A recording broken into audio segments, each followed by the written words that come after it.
धनुष का एक भाग भूमि पर रखो।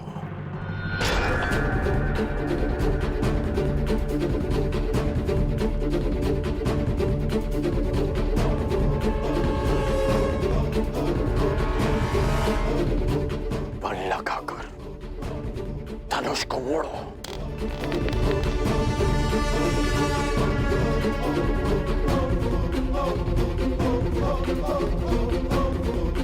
धैर्य रखना मित्र, तभी प्रत्यंचा चढ़ा पाओगे। ये दुष्ट कहीं लक्ष्य साधना ले। नहीं भ्राताश्री, उसकी पकड़ दुर्बल है और प्रत्यंचा तेलिए है। दुर्योधन के हाथ से फिसल जाएगी।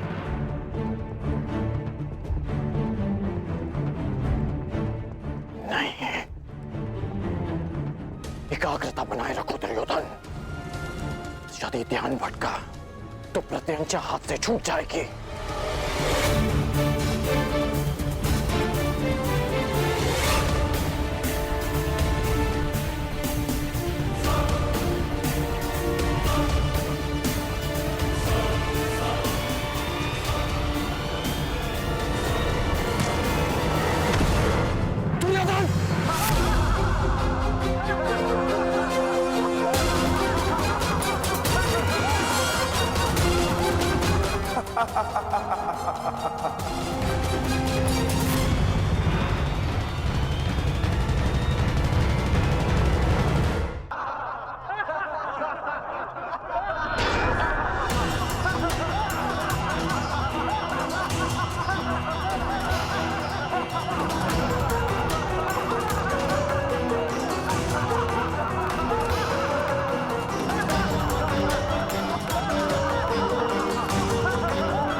बस,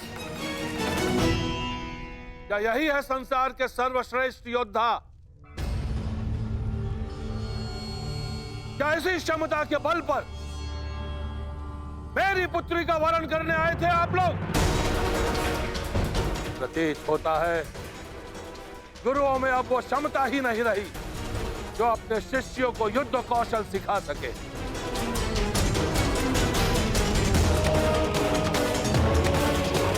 मेरी पुत्री का स्वयंवर अधूरा रह जाएगा, इस बात का दुख नहीं है मुझे। अभी तो खेद इस बात का है कि संसार के सर्वश्रेष्ठ योद्धाओं में से एक भी योद्धा ऐसा नहीं है जो इस परीक्षण में सफल हो सके। महाबली मानकर आप लोग अपने आप से छल कर रहे हो। चलिए पंचाल राज।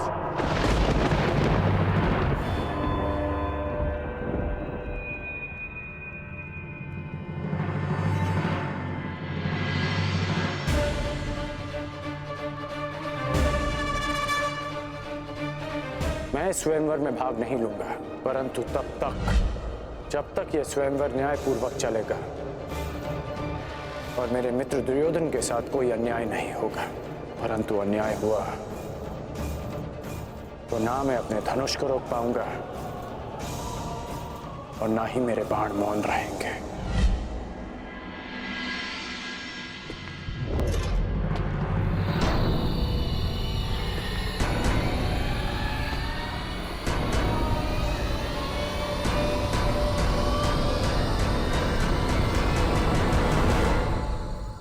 छल तो आपने किया है। यदि आपको अपनी पुत्री के लिए एक धनुर्धारी चाहिए था तो शेष योद्धाओं को यहां बुलाकर अपमानित करने का छल क्यों किया आपने?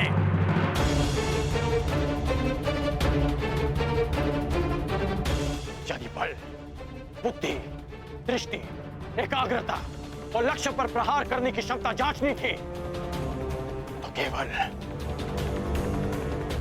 धनुर्विद्या का परीक्षण क्यों? खड़क युद्ध क्यों नहीं? गदा कौशल क्यों नहीं?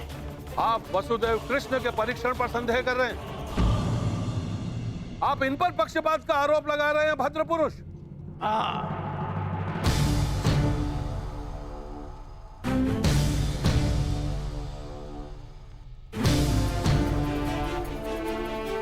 क्योंकि ये पक्षपात है। यदि ये गदा कौशल का परीक्षण होता तो मेरे मित्र युवराज दुर्योधन यहां उपस्थित सभी योद्धाओं को पराजित कर देते, परंतु नहीं, आपने ये परीक्षण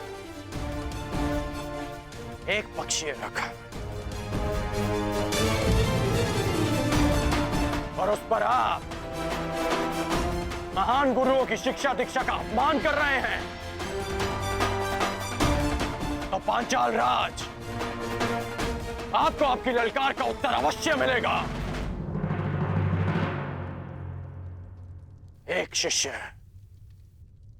अपने गुरु के मान के लिए आपकी ललकार स्वीकार करता है।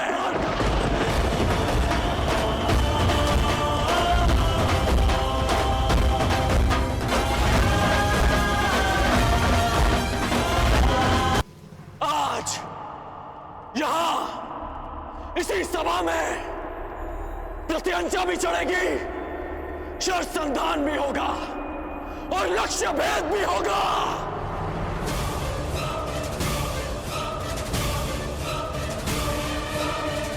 मैं परशुराम शिष्य राधेकर ये लक्ष्य भेद स्वयं करूंगा।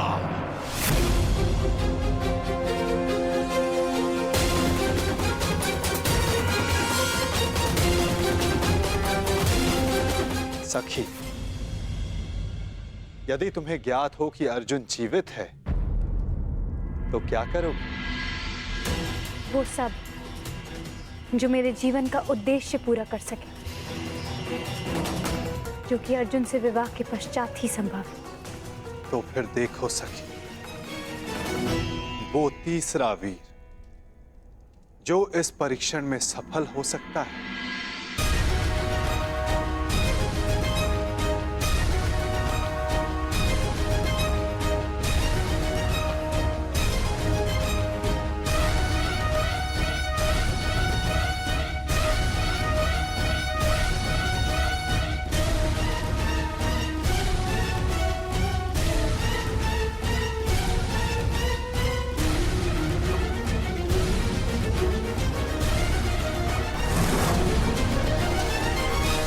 यदि कर्ण ने लक्ष्य संधान कर दिया सखी, तो तुम अपने जन्म का प्रयोजन सिद्ध नहीं कर पाओगे।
अद्भुत, अद्भुत कर्ण।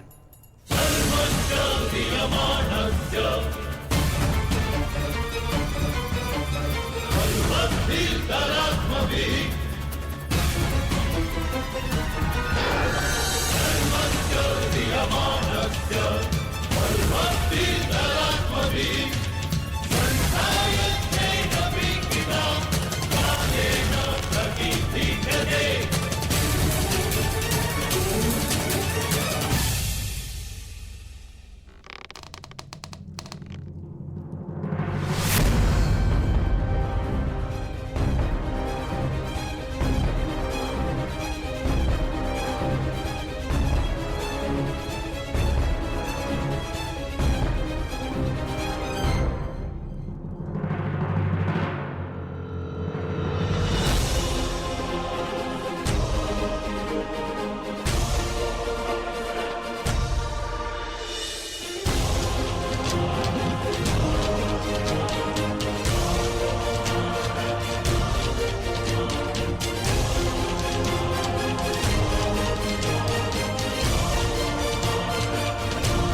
जो मैं कह रहा हूं उसका तात्पर्य समझ रही हो ना सखी?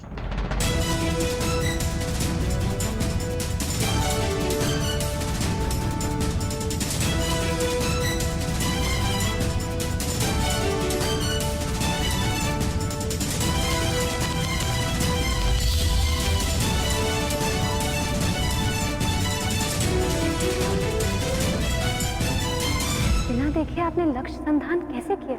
आपके नेत्रों में देखकर।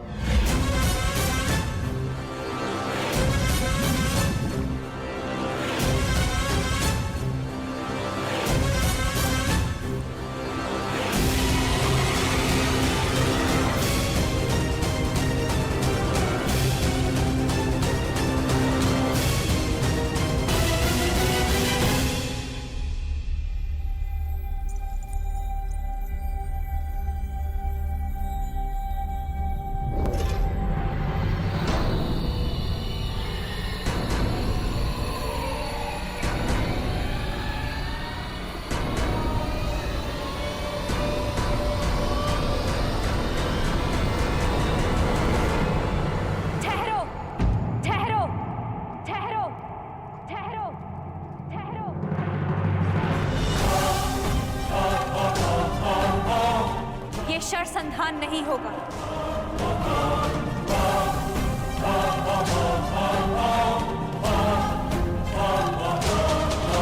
परंतु क्यों?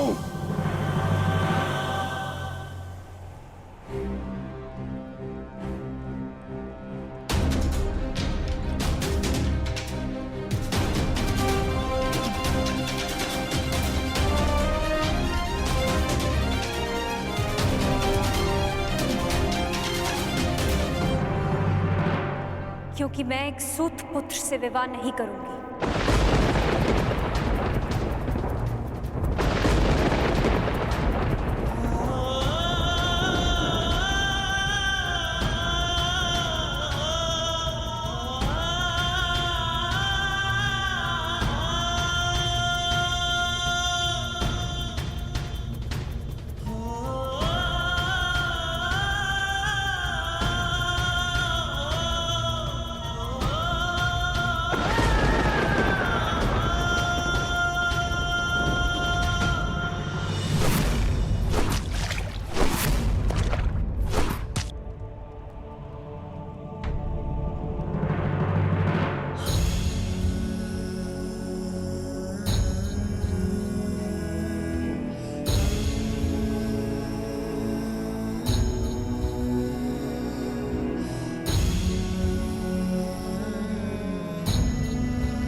मनुष्य का जन्म महत्वपूर्ण नहीं, यदि कुछ महत्वपूर्ण है तो उसके कर्म। कर्म शब्दों से अधिक श्रेष्ठ माध्यम है मनुष्य और उसकी योग्यता के परिचय का।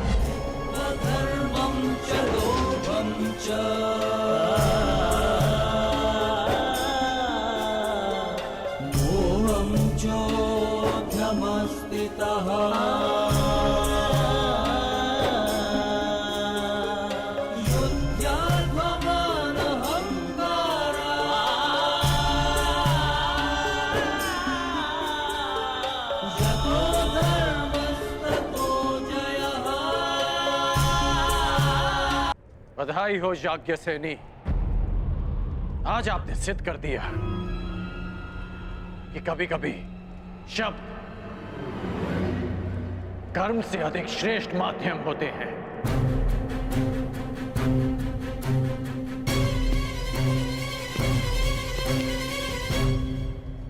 व्यतीत ना होकर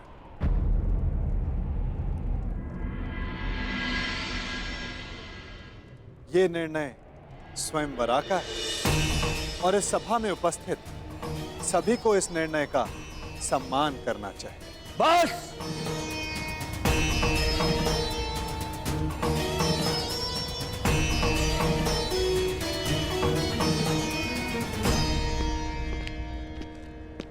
पांचाल नरेश बस, ये कैसा खेल है? आप अपनी पुत्री का विवाह करवाना चाहते भी थे या नहीं?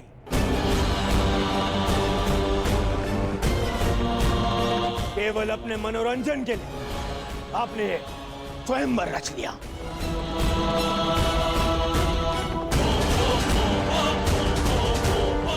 आपने आर्यव्रत के बड़े बड़े शूरवीरों को यहां आमंत्रित किया। किसी को ज्ञात भी नहीं था कि परीक्षण में होने क्या वाला है।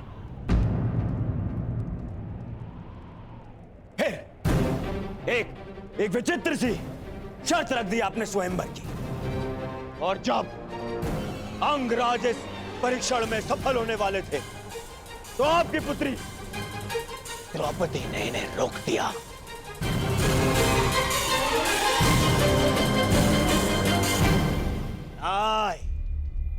ये स्वयंवर नहीं है, छल है, छल। युवराज दुर्योधन, ये स्वयंवर पांचाली के विवाह के लिए रचा गया है हस्तिनापुर युवराज दुर्योधन। और स्वयंवर स्पर्धा नहीं होती, स्वयंवरा को अधिकार है अपने वर के चयन करने का, जिसका द्रौपदी ने प्रयोग किया।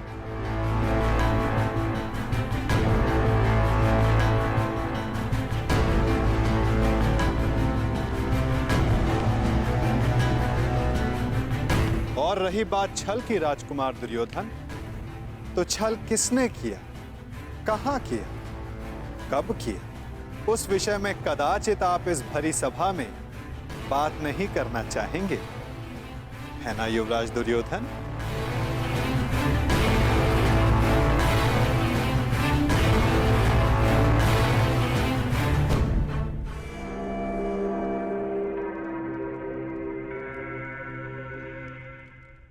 सम्राट!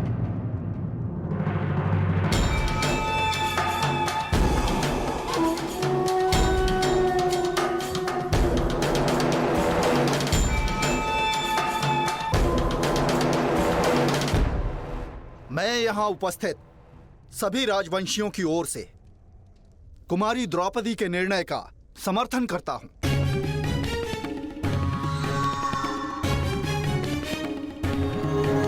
मुझे तो युवराज दुर्योधन की सोच पे आश्चर्य हो रहा है। राजकुल से होकर भी ये उन्होंने सोच कैसे लिया कि पांचाल नरेश अपनी पुत्री का विवाह एक सूत पुत्र से करेंगे। सावधान मंत्री नरेश।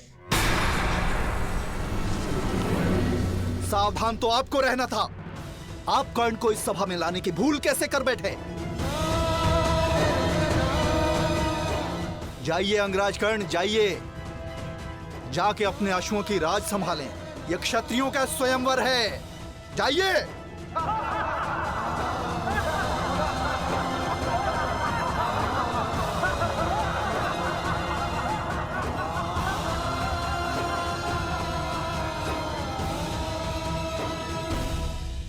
हाँ, हाँ,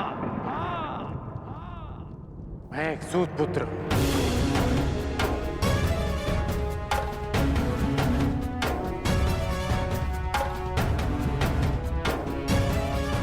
और मुझे गर्व है कि स्वयं को क्षत्रिय समझने का अभिमान करने वाले महारथियों का मार्गदर्शन एक सूत ही करता है।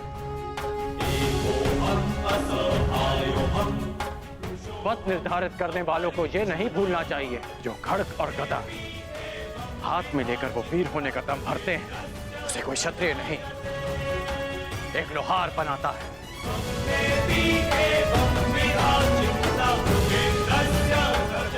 जो अन्न वो खाते हैं उसे किसान उपजाता है।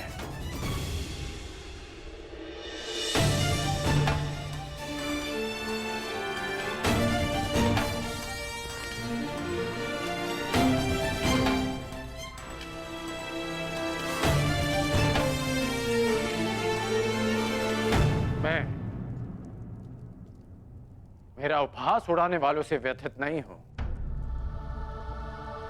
क्योंकि मैं इनकी सोच वर्षों से जानता हूं।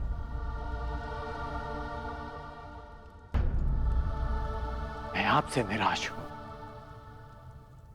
क्योंकि मुझे लगा कि आपकी सोच इनसे भिन्न है।